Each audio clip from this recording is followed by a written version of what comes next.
Hey everyone. Before we get into the stories, I want to give a warning for story number 1. It mentions some pretty heavy child abuse and animal abuse throughout the story. I just wanted to mention that before we get into it. Also, story number 3 mentions some brief sexual harassment. Again, just wanted to let you all know. As I always say, you can send any story you have to southerncannibal.com. And before we get into the stories, I hope you all enjoy this one, and I hope you all have a really great weekend. All that being said, let's begin, and remember to always stay hungry.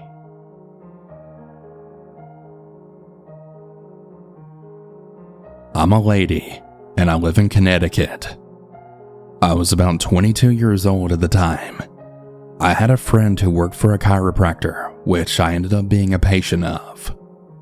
They had a child who was 10 years old at the time, another child who was almost 1 and still didn't talk and couldn't walk, and I was given the task to help him strengthen his core muscles and feed him in the AM. And then when his older brother got out of school, I had to keep him occupied as well. There was no TV allowed. I would take him to karate or shopping, whatever was needed, riding scooters, go for a run, play catch, etc. These people had money coming out of their ass. These people were very rich, but so stingy that they would never even put on the AC. So we'd be dying in the house in July when it's like 90 degrees. The kind of people who would put a bucket of ice behind a fan instead of using the central air, even though they're very rich. They had 2 dogs.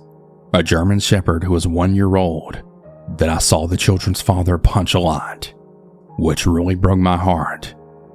He did this anytime he did anything wrong, so I stopped saying if the dog jumped on me or whatever, as I didn't want to be held responsible for the poor thing's abuse. They also had a Yorkie that was 3, and I saw him pump the dog right off the deck, which was almost a 2nd floor. Poor thing escaped through the fence whenever it could. Whenever they would find him, they would end up hitting him upon return, and then cage him in the hot garage. I may also mention that his wife never wore anything but pants, because I think he was immensely abusive and used to punch her in the legs, and so she wore long pants so no one would know. His older son, who was 10, was also a sociopath and a monster, but he could never do any wrong in his dad's eyes. Except this dad used to knuckle punch this kid in the ribs anytime he did anything wrong. Didn't want to leave a handprint. The amount of hitting I saw as a babysitter was offset by the amount of threats that he gave me. That if I ever spoke a word of anything he did, he would end me. That he was friends with the police. And that if I ever spoke a word, he would destroy my life. No joke there. There are plenty of stories I can give, but this day in question was the worst. The dog they had, the German Shepherd that was 1 year old, had not been trained. He was typically just a guard dog that no love was ever given to him. He was supposed to be like a wolf who would kill anybody who invaded the backyard. He had a pen in the back all alone. And Lucian, who was 10, was honestly a complete sociopath and completely unempathetic. He was the one who was tasked with putting the dog in his cage so that he could swim in their giant saltwater pool. And the baby had his floaty, and we did whatever he wanted to do, and I would just make sure nobody would drown. On that July day, that fateful summer, we went swimming, and he was supposed to put the dog away, and he didn't. We all got out of the water, me and Lucian, as well as the little baby on my hip. He was just 1 year old and underdeveloped and really vulnerable. As soon as I got out of the pool, the German Shepherd ran right up to me and proceeded to try and bite the baby's foot off and latched onto my arm full grip. I actually had to punch that poor dog 4 times to get him off of me. Now, I want to add that I was a vet tech. I've loved dogs and cats all my life, but because of what these people did to this poor innocent animal, he was just a weapon. I finally got the dog off my arm, and I was hyperventilating, as I had actually had my nose almost ripped completely off when I was 4 years old by a golden retriever. this kid Lucian had absolutely no remorse. He knew that the dog would attack the baby, and this is why he had to be caged when we were outside. Lucian was a sick little bastard. I was crying so hard, and I told him to go to his room. Though I really wished I could have done more, but I'm sure that his father beat the hell out of him. I called his father, and instead of understanding that his son didn't do what I asked him to do, as I was not supposed to put the dog away because it would bite me, he told me I didn't do my job well enough. In the end, that stupid little brat who's a sociopath, no doubt in my mind, got me fired because of that. And he turned too quick on his scooter and knocked out a loose baby tooth. And so that's my fault? May I mention that there's also cameras everywhere. I was right there watching two children doing everything I was supposed to. This was one of the worst times of my life. And honestly, I was really so relieved to be fired, because I never wanted to see those horrible people again. I was sweet and kind, and I would read Harry Potter to the little baby every morning, and helped him move around and helped him do his weird little push-ups, and he actually started to walk. But that older kid, he was just horrible. There was also cameras everywhere, and I mean everywhere, hidden in the house. I honestly don't doubt that they were even in the bathroom, which to this day scares me. I don't doubt that that child will become a serial killer. I have never met a more despicable weird person in my life, father and son. I have horrible PTSD, not just from that and seeing all the violent things, but this was the topping on the cake. This was almost 9 years ago, and it's still fresh in my mind. So please ask yourself before you take a babysitting job to know what kind of monster you'll be working for, or what little demon you'll be watching.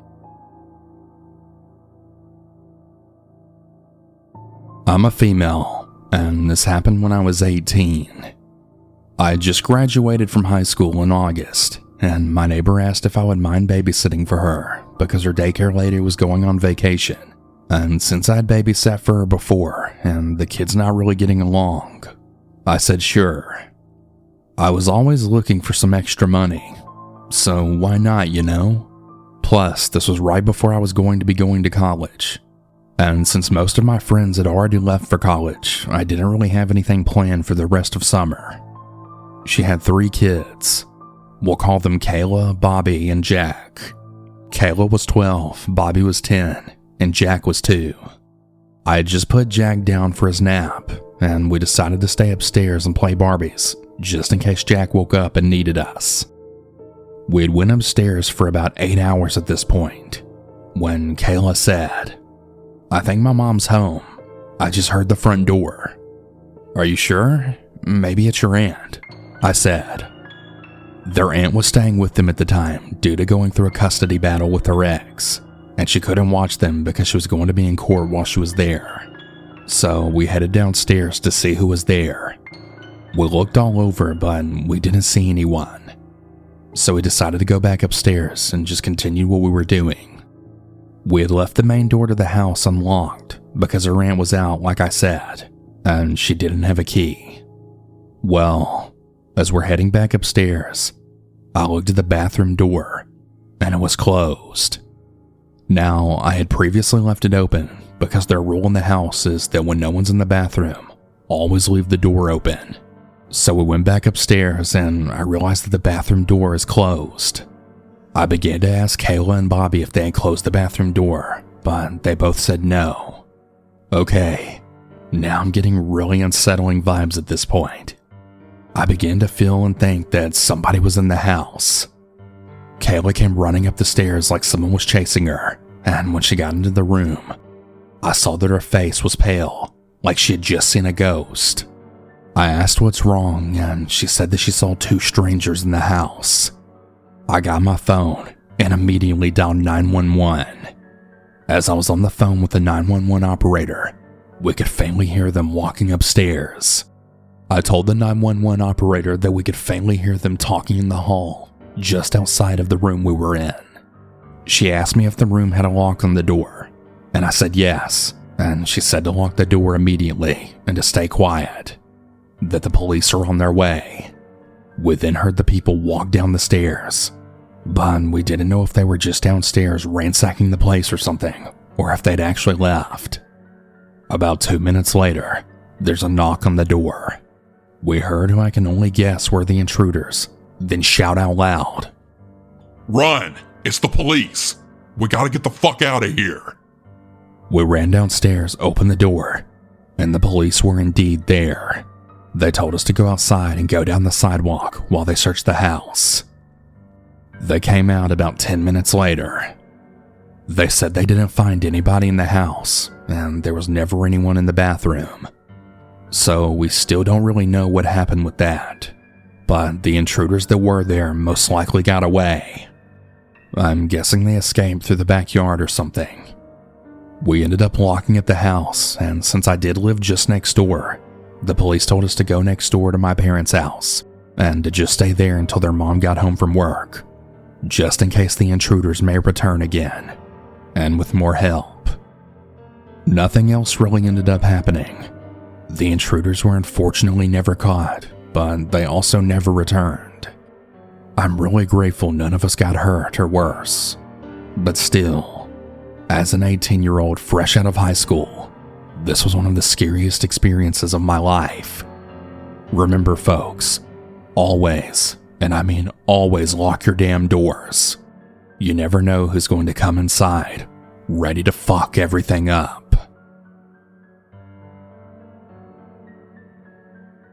Let me preface this by saying that I'm the second oldest of 5 children, and neither of my parents are very good at managing their finances.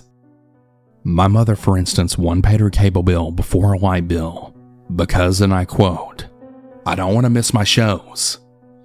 So as you can tell, they don't make the greatest decisions when it comes to money. This story, however, is about the bad financial decision my father made.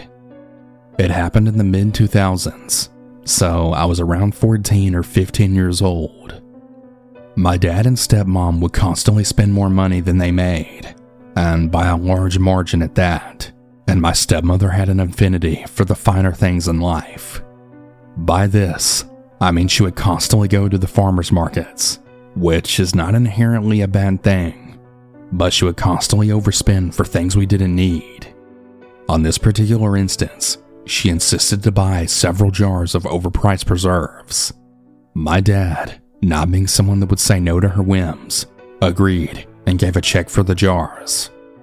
I don't know the exact amount, as I didn't often join them on these trips. I do know that it was only about $30 or $40 though. Honestly, I don't even remember what was in the jars. Again, I was a teenager, and I didn't really pay much attention to these stupid things the two of them got up to back then. Fast forward a few days, and lo and behold, the check that my dad wrote, surprise, surprise, bounced. Very shocking, I know. As most of you know, this isn't typically a big deal, especially for something as simple as $30 or $40 worth of preserves. But as it would turn out, it was a huge deal for the guy that ran the booth where they bought the preserves at. Keep in mind, I'm in no way condoning the writing of a bad check, especially when you know damn well you don't have the money to cover said check. But what this guy put us through for the next several weeks makes what my parents did pale in comparison. After the guy found out the check bounced is when all the craziness began to happen. It all started with him calling the landline. Those were still a thing back then, and he called hundreds of times a day demanding his money. It was so bad that we could rarely get a call out because he was calling that much. And this was well before the time when cell phones were as mainstream as they are now. So as a teenager, the landline was my lifeline to all my friends. Keep in mind, we were also pretty poor, and our home phone didn't have caller ID, so we couldn't even tell if it was this douchebag calling or not. The call started off innocent enough, with the guy just demanding his money. But eventually, when my dad refused to pay the dude anything, he became nasty, threatening anyone and everyone who answered the phone. On one of the times the dude called, my youngest brother, who for privacy reasons we'll call Kyle, answered the phone. Kyle is 8 years younger than me, so he would have only been 6 or 7 at the time. This dude proceeded to berate my little brother and even threatened to kidnap and keep him until my father paid the man what he was owed. Now, I've always felt a responsibility to protect all of my siblings, so when Kyle came up to me with tears in his eyes, saying that the man told him he was going to come and take him away until our dad paid the $40, I was furious.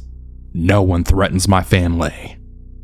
Flash forward a few more weeks, and I was getting irate, especially since my dad was just content letting this guy call us all hours of the day and night. And believe me, he did. I'm not even sure when this dude slept. He would start the barrage of calls at around 4 or 5 in the morning, and most days would continue them until 1 or 2 in the morning. This was putting the entire house on edge. The only reprieve we got from this psycho was when we were in school or visiting my mother for her weekend. And as soon as we were back in the house, the reality of this crazy dude just came back. And like I said, my dad and stepmom literally did nothing about it. They even had the nerve to just tell us to hang up anytime we answered one of his calls, like that was really going to deter this psychopath. After months of barely getting any sleep, except for the time I spent at my mother's, I was completely done with this situation, and this is when I made the mistake that I put my little brothers in danger. I answered one of this dude's calls, and he was being particularly nasty, threatening to come to the house and do unspeakable things to me and my brothers, even threatening to force himself on my older sister. I found out later that he'd made this threat to her several times when she had answered his calls, and well, like I said, I was completely done with this crazy dude. I called what I thought was his bluff, and I told him to go ahead and come on over, and then I would shove my baseball bat right down his throat. I know, I really cringe at those words to this day. It's also important to note that on this particular day, I was babysitting my little brothers as my dad and stepmom were out at a bar or something. So this was definitely not the smartest decision on my part, but I was just done dealing with this creep. After my threat, I slammed the phone down on the receiver. An hour passed with no calls. I thought that my tough guy act had worked, and I had finally scared the guy off. I even silently patted myself on the back for this, even wondering why I hadn't done that weeks ago. Keep in mind, I'm not what you would call an intimidating guy now, let alone I was 15. I was 5'7" and maybe 120 pounds soaking wet, but in that moment, I felt like I was 10 feet tall. About an hour or 2 passed with no calls, and I was ready to brag to my dad that I scared the guy off when he got home. But boy was I wrong. My brothers and I were playing some game on the PlayStation in the basement, and the whole mood in the house had changed since the guy had stopped calling. That is, until he made good on his promise and he showed up to the house. I was busy cleaning up after dinner when I then heard a car door slam out front. Which was strange because when my parents went out to the bar, they typically didn't come home until about 2 or 3 in the morning when the bar closed. My heart instantly began to beat out of my chest. Now, our front door had one of those oval windows at the top, and you had a clear view of the door from the kitchen. And as I peered through the unlit living room, I then made eye contact with a balding Middle Eastern man in his late 40s. I could only see the top of his face, as he wasn't a particularly tall man, but the hatred in his eyes made my blood run cold. He tried opening the door, but being the paranoid person I am, I had thankfully locked the door, and this really infuriated the man. He began to pound on the door, saying things in a language that I couldn't understand. I stood there dumbstruck, frozen in fear, as this crazy man pounded on the door. One of my brothers heard the commotion and called out to me from downstairs, snapping me out of my stupor. I sprinted to the stairs, stopping my brother from coming up on. On instinct, I didn't want to let the man know how many of us were in the house. Now, the house we were living in had a basement, but it also had a sub-basement, and I flew down the stairs, gathered up my brothers, and somehow remembered to grab the phone in the process. I ushered the 3 of them into the sub-basement and tasked the oldest of the 3, James, with calling 911. I told him to tell the dispatch that there was a crazy man attempting to break into the house. By this point, They were all staring at me with panic in their eyes. I left them down there, determined to put myself between them and this crazy-ass man at the door. Shutting the door to the sub-basement, I scooped up my baseball bat, and I had suddenly realized that the banging at the front door had stopped. I crept quietly up the stairs, the bag gripped tightly in my trembling hands. When I made it to the front door, the man was no longer there, but his old beat-up Honda Civic was still parked out front. I suddenly got a sinking feeling that I had forgotten to lock the back door when I let out our dog Philip out in the backyard. It's important to note that our dog was the most friendly dog in the world, and I don't think I even heard him bark. I slowly made my way to the back door, my heart nearly beating out of my chest. The back door to the house was in the garage, and the door was still closed, which let me breathe a little easier. But as I got closer, I then heard a furious snarl, and the man now wincing in pain. I flung the door open, ready to bring down the bat on this dude's head. Instead, however, I found him cowering in the corner of the garage, as our typically meek lab had bared his teeth at the man. Philip didn't take very kind to the fact that this very strange angry man was attempting to get at his family. Say what you will about dogs, but Philip was my hero, and he was treated as such until the day he passed away. Philip held the man there until the cops showed up, when the man was promptly arrested, and Philip went right back to his happy-go-lucky self. Moral of the story: don't write bad checks, and especially don't threaten crazy old men determined to get their $40 from you. It's really not worth it.